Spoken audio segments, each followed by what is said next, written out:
नमस्कार, माझ्या चॅनलवर आपलं स्वागत आहे। आज आपण उपवासासाठी बटाट्याची कुरकुरीत अशी भजी बनवणार आहे, तर व्हिडिओ शेवटपर्यंत बघा।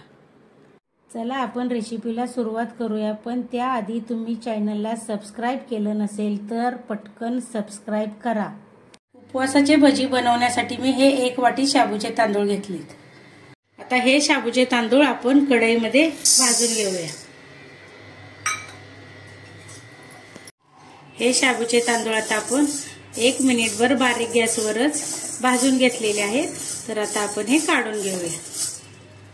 हे शाबूचे तांदूळ मी थंड करून घेतलेले आहेत। आता आपण हे मिक्सरला बारीक करून घेऊया। शाबूचे तांदूळ मिक्सरला बारीक करून घेतलेले आहेत। आम्ही एक बटाटा साल काढून घेतलेला आहे, तर हा बटाटा मी खिसणीने खिसून घेणार आहे। तर हा बटाट्याचा खिस मी पाण्याने 2 वेळा धुवून घेतलेला आहे आणि काळं पडू नये म्हणून मी पाण्यामध्ये ठेवलेला आहे। तर बटाट्याच्या खिसामधलं पूर्ण पाणी काढून घेतलेलं आहे। तर आता आपण त्याच्यामध्ये हे मिक्सरला बारीक केलेलं पीठ घालूया।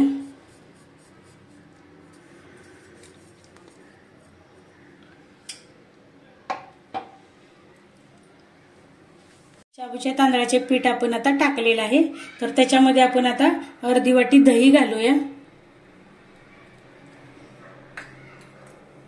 3 ते 4 हिरव्या मिरच्या कापून घेतलेल्या आणि चवीनुसार मीठ घालूया। तर हे मिश्रण आता आपण सर्व मिक्स करूया।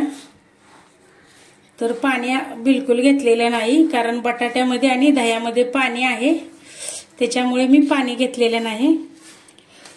तर तुम्हाला उपवासाला कोथिंबीर वगैरे चालत असेल, जिरे, तर तुम्ही ह्याच्यामध्ये टाकून घेऊ शकता। तर मी थोडं ह्याला दही लागलेलं होतं, ती वाटी जरा मी ही धुवून घेतलेली आहे।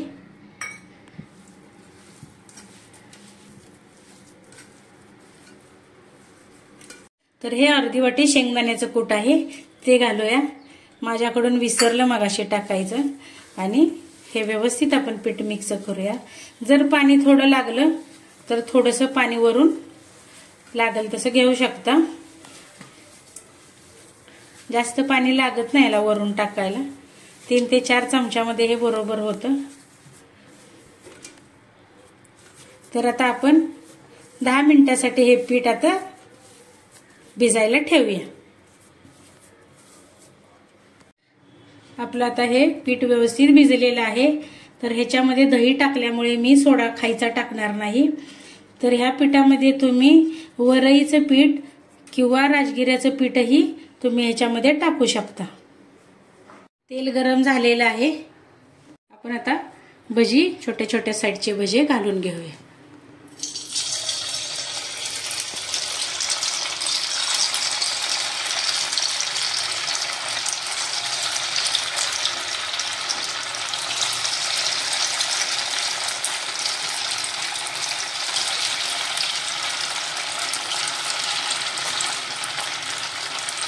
छोट्या छोट्या साईजची भजी आपण करून घेऊया, जास्त मोठी नको करायला।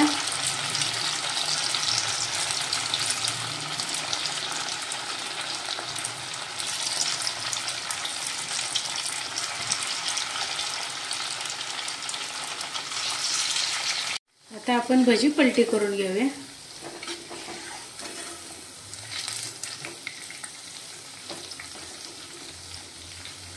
तर भजी भाजून झालेली आहेत, आपण आता काढून घेऊया। तर ही भजी खायला एकदम खूप चविष्ट लागतात, तर नक्की करून बघा।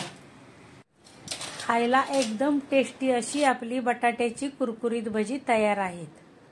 तुम्हाला आजची रेसिपी आवडली असेल तर व्हिडिओला लाईक करा, शेअर करा आणि चॅनलला सबस्क्राइब केलं नसेल तर नक्की सबस्क्राइब करा। भेटूया पुढील भागात। धन्यवाद।